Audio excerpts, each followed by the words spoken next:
നബി സല്ലല്ലാഹു അലൈഹി വസല്ലമയുടെ ഇങ്ങനെയുള്ള സംഭവങ്ങൾ എത്ര പറഞ്ഞാലും നമുക്ക് മതിയാകൂല. ഉദാഹരണത്തിന് നബിയുടെ കാലത്ത് ദമ്പതികളായ 2 അടിമകളുണ്ടായിരുന്നു, മുഗീസ് ബരീറ റളിയല്ലാഹു അൻഹുമ. കുറച്ച് നാളുകൾക്ക് ശേഷം ബരീറ തൻ്റെ യജമാനന്മാർക്ക് മോചനദ്രവ്യം നൽകിക്കൊണ്ട് സ്വതന്ത്രയാകുന്നുണ്ട്. ഐഷ ബീവിയാണ് അവരെ ആ വിഷയത്തിൽ കൂടുതലായിട്ട് സഹായിച്ചത്. ഇസ്ലാമിക നിയമപ്രകാരം പണ്ട് ദമ്പതികളായിരുന്ന വിവാഹം കഴിച്ച അടിമകളിൽ ഒരാൾ പിന്നീട് മോചിതനായാൽ അയാൾക്ക് തൻ്റെ പഴയ വിവാഹം, അടിമയായിരിക്കുന്ന സമയത്ത് താൻ കഴിച്ച വിവാഹം തുടർന്നു പോകണോ അതല്ലാതെ ഒഴിവാക്കണോ എന്ന് സ്വീകരിക്കാനുള്ള ഒരു സ്വാതന്ത്ര്യം, അവകാശമുണ്ട്. അത് ഇസ്ലാം ആണിനും നൽകുന്നുണ്ട്, പെണ്ണിനും നൽകുന്നുണ്ട്. ഇസ്ലാമിൻ്റെ വിശാലമായ കാഴ്ചപ്പാട് നമ്മൾ മനസ്സിലാക്കണം. അവിടെ ആൺ പെൺ വ്യത്യാസമൊന്നും കാണിച്ചിട്ടില്ല. അപ്പോൾ രണ്ടുപേർക്കും അത് നൽകുന്നുണ്ട്. അപ്പോൾ സ്വാഭാവികമായിട്ടും ബരീറ വിവാഹം സ്വതന്ത്രയായതിനു ശേഷം ബരീറക്കും അങ്ങനെയുള്ള ഒരു ചോയ്സ് നൽകപ്പെട്ടു. ഈ ഒരു അവകാശം ഉപയോഗിച്ചുകൊണ്ട് ബരീറ തൻ്റെ ആ പഴയ വിവാഹം, അതായത് മുഗീസിനെ വേണ്ട എന്ന് പറഞ്ഞു, ഒഴിവാക്കി. കാരണം നമുക്ക് ബരീറയുടെ ചരിത്രം പഠിച്ചാൽ മനസ്സിലാവും, അവർ ജീവിതത്തെക്കുറിച്ച് കുറച്ച് കാഴ്ചപ്പാടുള്ള, അത്യാവശ്യം നിലപാടുള്ള ഒരു സ്ത്രീയായിരുന്നു. അതുകൊണ്ട് തന്നെ സ്വതന്ത്രയായപ്പോൾ തൻ്റെ പഴയ വിവാഹം വേണ്ട, പഴയ ഭർത്താവ് വേണ്ട എന്നവർ തീരുമാനിച്ചു. പക്ഷേ മുഗീസ് റളിയല്ലാഹു അൻഹു, അദ്ദേഹത്തെ സംബന്ധിച്ചിടത്തോളം ഇത് ഭയങ്കര മാനസിക പ്രശ്നം ഉണ്ടാക്കി. അദ്ദേഹത്തിന് ഭയങ്കര വിഷമായി. കാരണം ബരീറയെ അത്രയും അധികം അദ്ദേഹം സ്നേഹിച്ചിരുന്നു.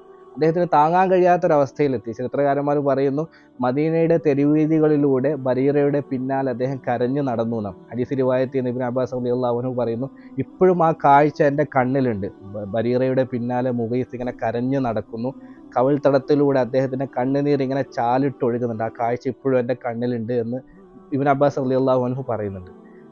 ആ സമയത്ത് ഈ മുഗീസിനെ പോലെ തന്നെ മാനസിക പ്രശ്നത്തിൽ അകപ്പെട്ട, മനസ്സ് വേദനിച്ച, ബേജാറായ ഒരാളും കൂടി ഉണ്ടായിരുന്നു മദീനയിൽ. അത് മറ്റാരുമല്ല, അഷ്റഫുൽ ഖൽഖ് മുത്തു മുസ്തഫ സല്ലല്ലാഹു അലൈഹി വസല്ലമ തങ്ങൾ. ഞങ്ങൾക്കും ഭയങ്കര വിഷമായി.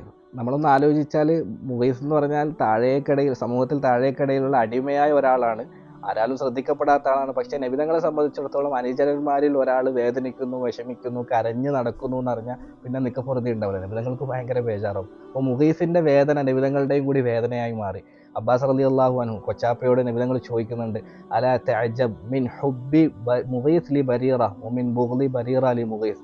അബ്ബാസ് എന്നോരെ, കൊച്ചാപ്പ, നിങ്ങൾക്ക് ഈ മുഗീസിൻ്റെ ബരീറയോടുള്ള സ്നേഹവും അതേപോലെ തന്നെ ബരീറക്ക് അതേസമയം മുഗീസിനോടുള്ള ആ വെറുപ്പും അതൊക്കെ കണ്ടിട്ട് അത്ഭുതം തോന്നുന്നില്ല എന്നൊക്കെ ചോദിക്കുന്നുണ്ട്.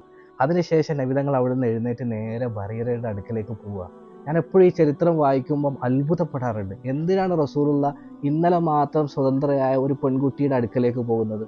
മദീനയുടെ കിരീടം വെക്കാത്ത രാജാവ് അഷ്റഫുൽ ഖൽഖ് സല്ലല്ലാഹു അലൈഹി വസല്ലം ഒരു പെണ്ണിൻ്റെ അടുത്തേക്ക് പോവുക. എന്തിനെക്കുറിച്ച് സംസാരിക്കാനാ? മുഗീസിന് സ്വർഗം വാങ്ങിച്ചു കൊടുക്കാനല്ല, നരകത്തിൽ നിന്ന് മോചിതനാക്കാനല്ല, അല്ലെങ്കിൽ ഇസ്ലാമിൻ്റെ എന്തെങ്കിലും പ്രധാനപ്പെട്ട കാര്യത്തിൽ ശുപാർശ ചെയ്യാൻ ഒന്നിനുമല്ല. മറിച്ച് ഒരു പ്രണയത്തിൻ്റെ വിഷയത്തിൽ ശുപാർശ ചെയ്യാൻ വേണ്ടി ഒരു പെൺകുട്ടിയുടെ അടുക്കലേക്ക് അല്ലാഹുവിൻ്റെ റസൂൽ പോവുകയാണ്.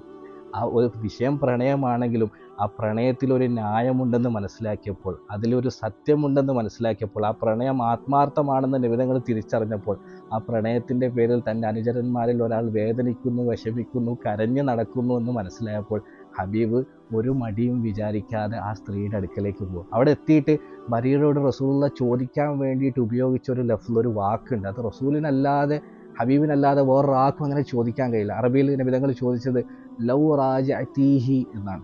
ലൗ റാജഅതീഹി, അതായത് നമ്മൾ അതിൻ്റെ നേരെ മലയാളം വെക്കുകയാണെങ്കിൽ, ബരീറ, നീ അവനെ ഒന്ന് തിരിച്ചെടുത്തിരുന്നെങ്കിൽ ഫഇന്നഹു അബൂ വലദിക്ക്, കാരണം അവൻ നിൻ്റെ കുട്ടികളുടെ ഉപ്പയല്ലേ. അപ്പോൾ നബിതങ്ങൾ അവിടെ ഉപയോഗിച്ച വാക്ക് നീ ഒന്ന് തിരിച്ചെടുത്തിരുന്നുവെങ്കിൽ എന്നാണ്. അതായത് നബിതങ്ങൾ കൽപ്പിക്കുകയോ അല്ലെങ്കിൽ കർശനമായി പറയുകയോ ഒന്നും ആയിരുന്നില്ല. മറിച്ച് നമ്മൾ ഇംഗ്ലീഷിലൊക്കെ പ്ലീസ്, പാർഡൺ എന്നൊക്കെ റിക്വസ്റ്റിൻ്റെ വാക്കുകൾ ഉപയോഗിക്കുമല്ലോ, അതുപോലത്തെ ഒരു വാചകം ഉപയോഗിച്ചിട്ടാണ് ബരീറയോട് അള്ളാഹുവിൻ്റെ റസൂൽ റിക്വസ്റ്റ് നടത്തുന്നത്.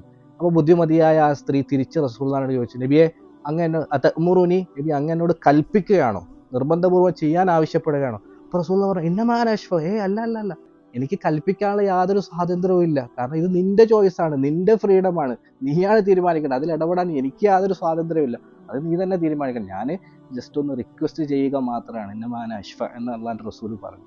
ഇത് കേട്ട ഉടനെ ബരീറ അറുത്തു മുറിച്ചുകൊണ്ട് നബിതങ്ങളുടെ മുഖത്ത് നോക്കിയിട്ട് പറഞ്ഞു, ലാ ഹാജത ലീ ഫീഹി, അങ്ങനെയാണെങ്കിൽ നബി, എനിക്ക് അവനിൽ യാതൊരു ആവശ്യമില്ല, എനിക്ക് അവനെ വേണ്ട, തൽക്കാലം ഞാൻ അവനെ തിരിച്ചെടുക്കാൻ ഉദ്ദേശിക്കുന്നില്ല. ഇത് കേട്ടതോടുകൂടി പിന്നെന്ത് സംഭവിച്ചു? പിന്നെന്ത് നടന്നു? പിന്നെ ഒന്നും നടന്നില്ല, ഒന്നും സംഭവിച്ചില്ല. ഇൻതഹത്തിൽ ഖിസ്സ വൻതഹത്തിൽ റിവായ, കഥ അവിടെ അവസാനിച്ചു, റിവായത്ത് അവിടെ അവസാനിച്ചു. കഥ അവിടെ അവസാനിച്ചു എന്നുള്ളതാണ് എൻ്റെ ഹബീബ് സല്ലല്ലാഹു അലൈഹി വസല്ലം തങ്ങളുടെ ഏറ്റവും വലിയ പ്രത്യേകത. നിബിതങ്ങളുടെ സ്ഥാനത്ത് ഞാനോ നിങ്ങളോ ആയിരുന്നെങ്കിൽ എന്താകുമായിരുന്നു അവസ്ഥ? നമ്മുടെ ഈഗോ ഹേർട്ടാകുമായിരുന്നു. മദീനയുടെ കിരീടം വെക്കാത്ത രാജാവായ ഞാനൊന്ന് വിരലിനൊടിച്ചാൽ ഒരു സൈന്യം വരെ യുദ്ധത്തിനിറങ്ങാൻ തയ്യാറായി നിൽക്കുന്ന അത്രയും പവർഫുള്ളായ, അന്ന് ജീവിച്ചിരിക്കുന്നതിൽ ഏറ്റവും ശക്തന്മാരിൽ ഒരാളായ ഞാനൊരു സ്ത്രീയായ, ഇന്നലെ മാത്രം മോചിതയായ ഒരു പെണ്ണായ നിൻ്റെ അടുക്കൽ വന്നിട്ട് ഒരു കാര്യത്തെക്കുറിച്ച് റിക്വസ്റ്റ് ചെയ്യുകയും നീ അതിനെ തള്ളുകയും ചെയ്യുകയോ, ഞാൻ കാണിച്ചു തരാം എന്നൊക്കെ പറഞ്ഞിട്ട് നമ്മളാണെങ്കിൽ പ്രഷറാകുമായിരുന്നു, ദേഷ്യം പിടിക്കുമായിരുന്നു. നമ്മുടെ ഈ കഥയിലെ നായകൻ അഷ്റഫുൽ ഖൽഖ് മുത്തു മുസ്തഫ സല്ലല്ലാഹു അലൈഹി വസല്ലമ തങ്ങളായതുകൊണ്ട് കഥ അവിടെ അവസാനിച്ചു. കഥയ്ക്ക് പിന്നെ ഒരു തുടർച്ചയില്ല. നമ്മളായിരുന്നെങ്കിൽ കഥ അവിടെ അവസാനിക്കുമായിരുന്നില്ല. ഇന്നക ലഅലാ ഖുലുഖിൻ അളീം, നബിയെ സല്ലല്ലാഹു അലൈഹി വസല്ലം അങ്ങ് തീർച്ചയായും ഒരു മഹത്തായ സ്വഭാവത്തിൻ്റെ മേലാകുന്നുവെന്ന് അള്ളാഹു സുബ്ഹാനഹു വ തആല സർട്ടിഫിക്കറ്റ് ചെയ്തതാണ്. സല്ലല്ലാഹു അലാ മുഹമ്മദ് സല്ലല്ലാഹു അലൈഹി വസല്ലം.